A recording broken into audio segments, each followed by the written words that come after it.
குஜராத் மாநிலம் அகமதாபாத்தில் நேற்று மிக கொடூரமான ஒரு விமான விபத்து ஏற்பட்டது. இதில் 200க்கும் மேற்பட்டோர் பலியானாங்க.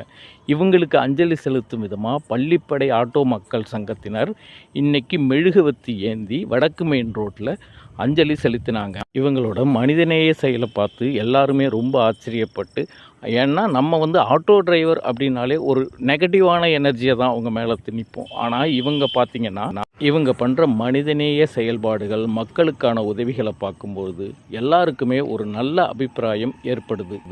இயன்றதை உதவுவோம் இல்லாதவருக்கு என்ற கோட்பாட்டில் இந்த ஆட்டோ டிரைவர்கள் செயல்பட்டுக்கிட்டு இருக்காங்க. ஒவ்வொரு அவங்க பண்ணுற காரியமும் மருத்துவ முகாம்லேருந்து மக்கள் நலத்திட்டங்கள்லேருந்து எல்லாமே ரொம்ப சிறப்பாக செஞ்சிகிட்டு இருக்கு.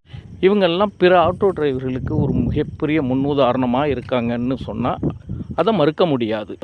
இவர்களை பாராட்ட வேண்டியதும் வாழ்த்த வேண்டியதும் நம்ம கடமையாச்சே.